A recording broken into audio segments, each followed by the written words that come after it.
Now, you say that you were employed to drive radioactive waste 100 miles each day for 5 days a week. Yeah, that's right, yeah. What precautions did your employer take to shield you from radioactivity? I don't know. Well, did you wear a protective suit? Or... Oh, yeah. Right, like a white thing, like, you know, with, like, lead. Like, in it, all lead. I see. And where was the radioactive waste? Oh, it was in the back of the lorry, like, in a big lead box, like, all lead. And what about your cabin? Was there any... Oh, like, yeah, that was completely lined in lead. All lead. All like lead. I see. So you wore a lead-lined suit, you sat in a lead-enclosed cabin, and the radioactive waste was in a lead box. Yeah, that's right. Well, I don't really see how you can claim for radioactive poisoning. I'm not. I'm claiming for lead poisoning.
Good evening. It's wonderful to be with you again, isn't it, Ronnie? No, it's a bleeding pain in the arse, frankly. But in a packed programme tonight, you'll be reassured to know we'll be using exactly the same sort of material As we've used for the last 20 years. I shall be talking incredibly quickly, making thousands of thoonerisms and dressing up in women's clothing. And I shan't be getting any laughs because he writes most of the scripts and makes sure I get all the crappy bits. Later in the show, I shall be implying through smutty innuendo That I have a very small part, and I have an enormous penis. and all the way through the show, he shall frequently cry. Spectacles? By which he means testicles. Cobblers? By which he means testicles. Didgeridoos? By which he means penises. Watermelons? Breasts. Articles? Testicles again. Bristols? Breasts again. And bouncers. Breasts or testicles. This is because we are a family show and I will not allow smut into your home. We like birds, we're ornithologists.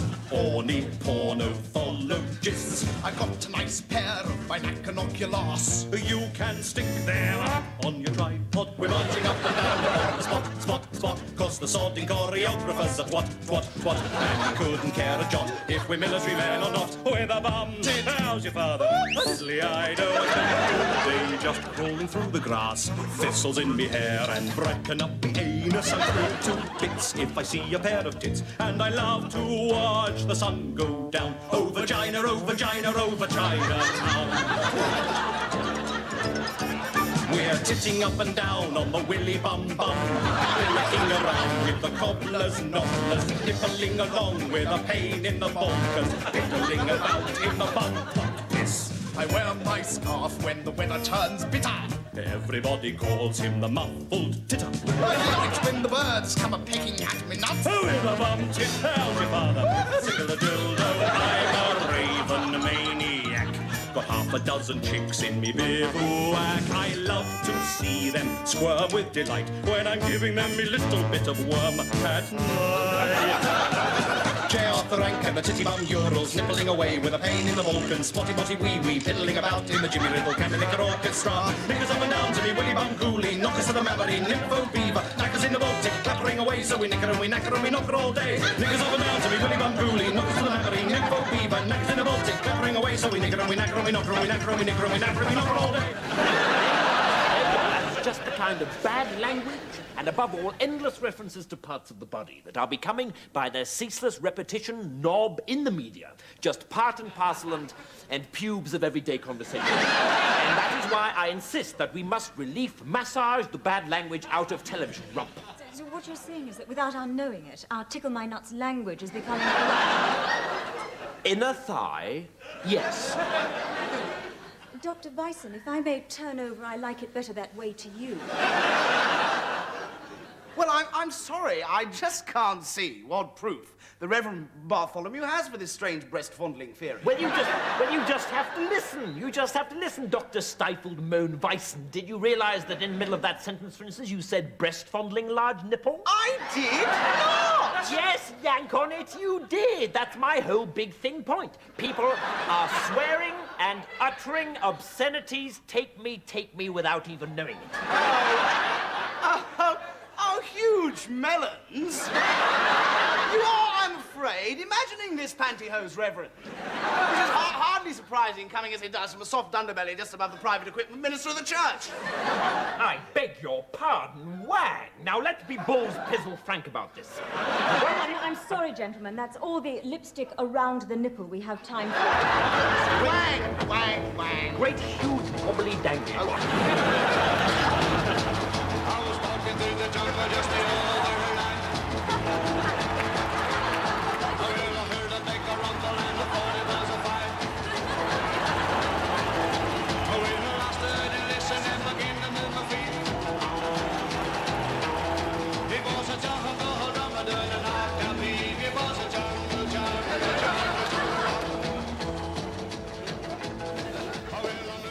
Excuse me. Yeah? I wonder if you could help me, please. I want to buy a gramophone. A what? A gramophone. Gramophone. A gramophone. I don't think we got any gramophones here, Grandad. What's that? That's a trio automatic cut direct drive turntable, unless I'm very much mistaken.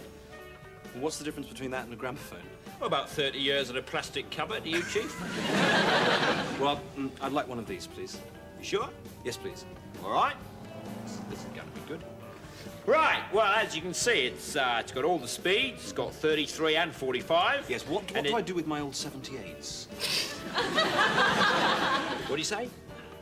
Nothing. You said, what about my old 78s, didn't you? No, I didn't, honestly, no.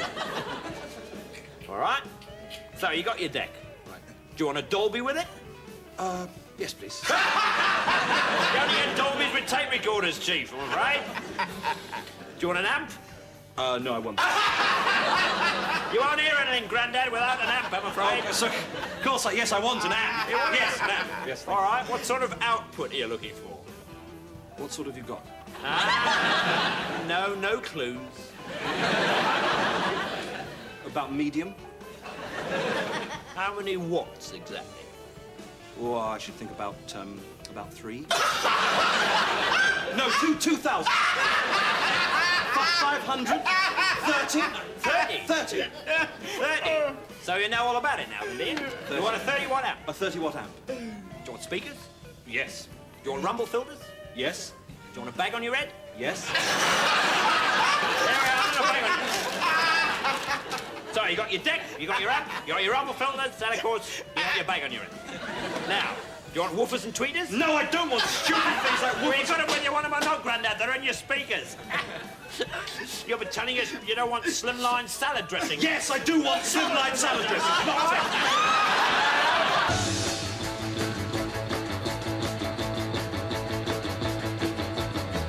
I live on the 14th floor of a tower block, and when I get bored, I call cooey to the passers-by, and when they look up, I gob in their eye.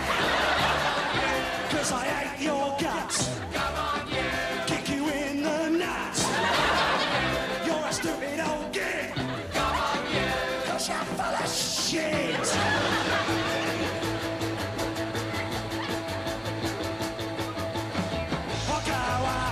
Every night, go down to the pub and look for a fight.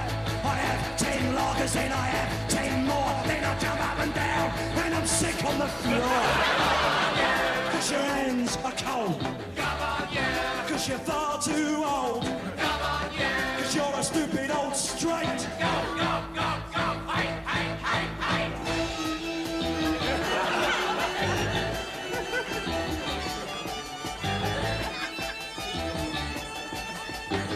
Tonight we tackle a difficult and controversial subject, soccer hooliganism. With me in the studio, I have Professor Duff of Cambridge University, author of Crowd Control Psychology, and Sally Barnes, community worker from the borough of Lambeth. Now, over the last few weeks, both of you have been looking into the problem of English soccer crowd violence. What conclusions have you drawn, Professor Duff? Well, my team and I have really concerned ourselves fundamentally with a statistical analysis of soccer violence as a whole, in tandem with and related to a psychochemical and, broadly speaking, a behavioral analysis of over 1,000 individual soccer hooligans. And we've come to the inevitable conclusion that the one course of action that the authorities must take is to cut off their ghoulies.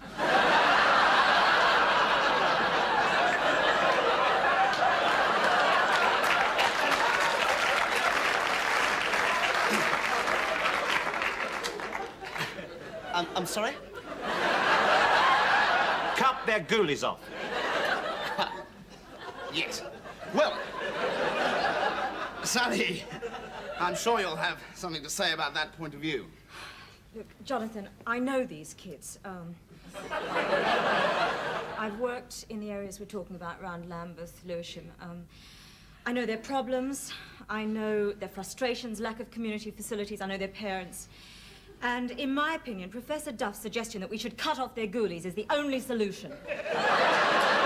Absolutely. I mean, cut the ghoulies off. Cut them off. Through. Well, there we have it. Whip off the ghoulies. Expert opinion seems to be in favour of cutting off.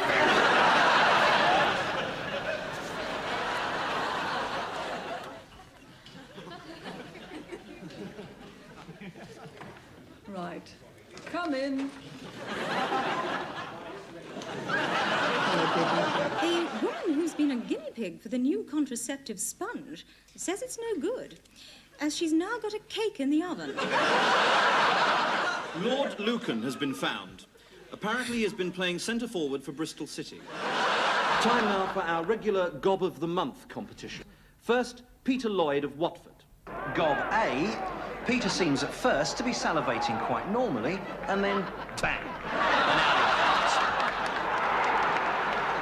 Gob B, a wonderful piece of sustained double mastication from Rob Hughes of Ayr United. Forcing it back behind his teeth, a quick lick of the lips, and away we go. Sells the crowd a dummy, still holding on to it, working it round with his tongue, and pops it out. A real groundsman's nightmare. Gob C, Johnny Lance of Ipswich, who capped a wonderful piece of dribbling with this mouthful against Nottingham Forest. And finally, Kilby of Doncaster, whose heavy bout of bronchitis finally paid off. Magic. Absolutely magic.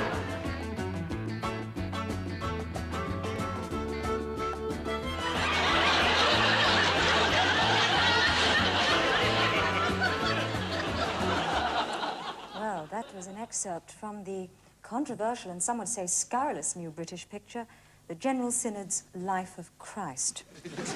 The film deals with the rise to fame and greatness of a humble carpenter's son named Jesus Christ.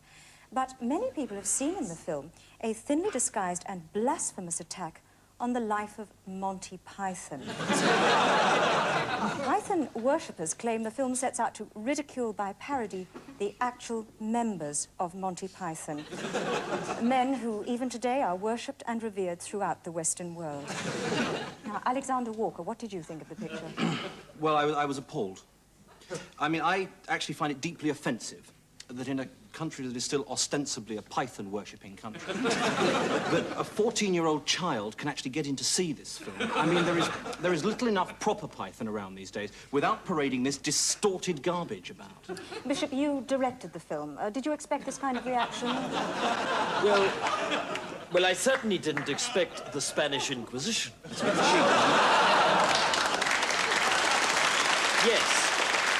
Yes, I did. Yes, I did direct the film. And I feel as though I must emphasize at this stage that it is not about Python. Oh, come on. I'm not a Pythonist. I'm not a Pythonist myself, but obviously I have a tremendous amount of respect for people like Alexander, who are... Oh, come now. Now, come now, Bishop. I mean, the leading figure in this film, what is it? Jesus Christ. Jesus Christ. I mean, he's quite clearly a lampoon of the comic messiah himself, our Lord John Cleese. I mean, well, come on, I mean, even the initials, JC, are exactly the same. I must explain.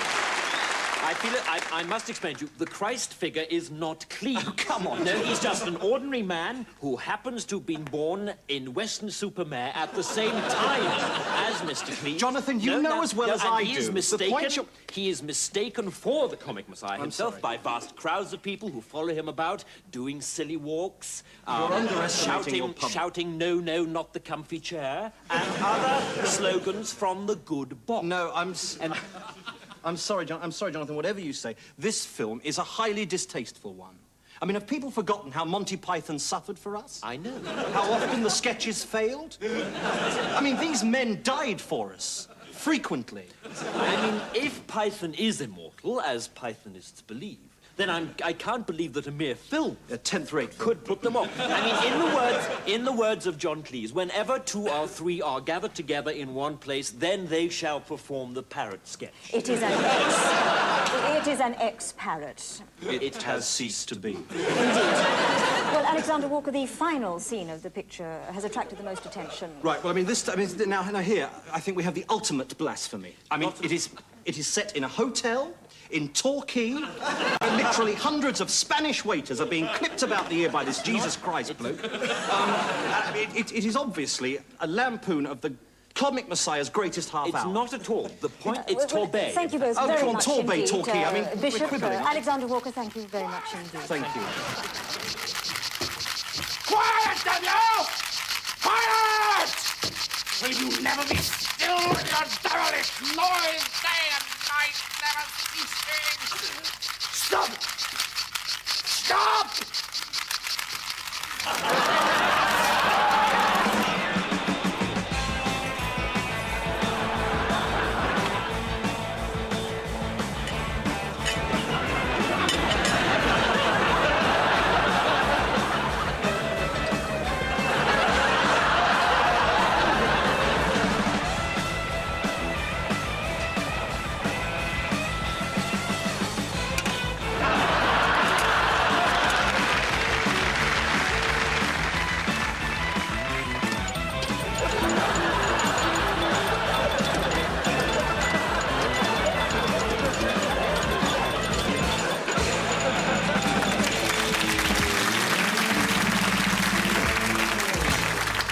Great old chestnuts of the world. Number 8, the Swedish chemist's shop. Good afternoon. Can I help you, sir? Yes, I would like some deodorant, please. Ball or aerosol? Neither. I want it for my armpits.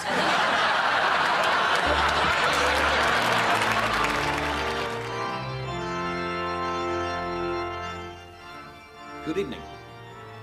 Songs of Praise this Sunday comes from our lovely old parish church of St. Stephen in the heart of the West Country, and I welcome you all to our simple service.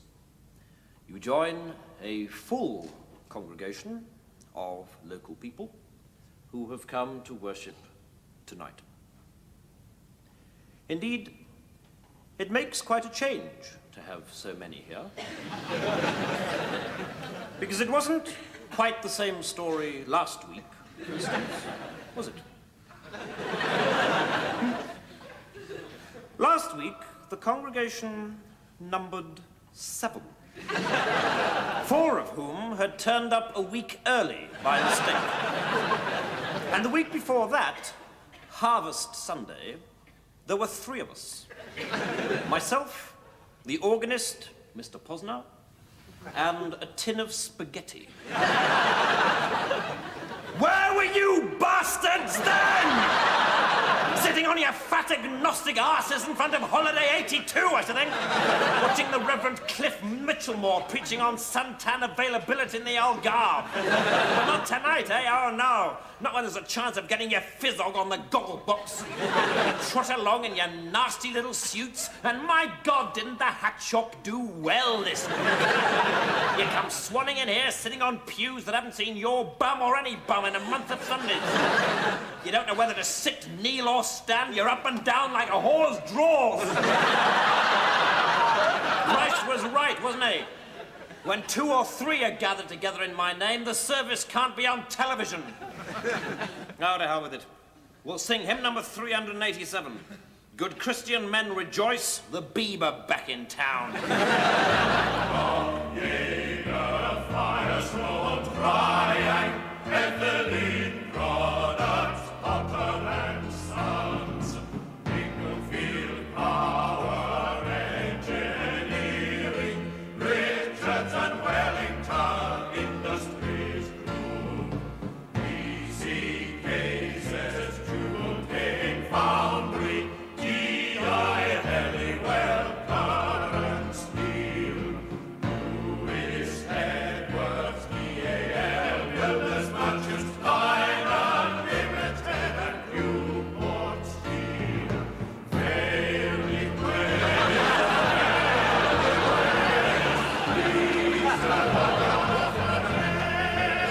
We've called in dozens of receivers, closed hundreds of factories, and there are thousands more teetering on the brink in Wales.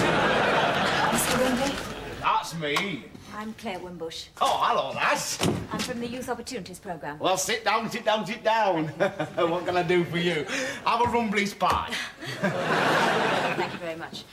Mr. Rumbley, over the past 12 months, we've sent you 117 unemployed school leavers, and I'm here to see how they're getting along. Oh.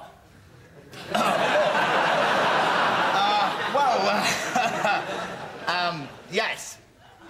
You see, Rumbley's Pies and Sausages are one of our most cooperative local employers. And, we've never had any complaints from No, well, you wouldn't have. Not from the kids, leastways. How are they getting along, Mr. Rumbley? I mean, are they getting plenty of on-the-job training, for example? Well, I'm using them mainly for filling in.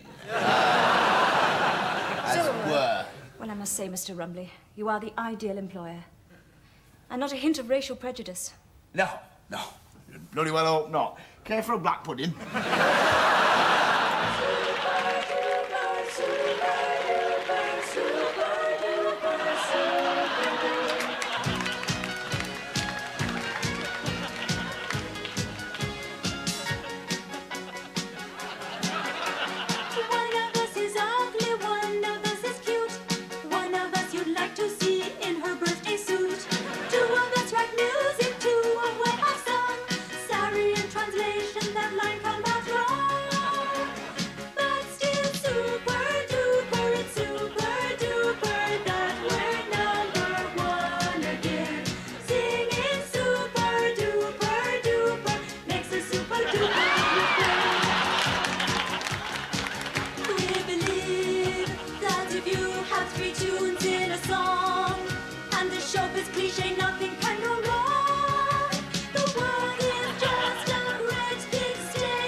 How old are you, son?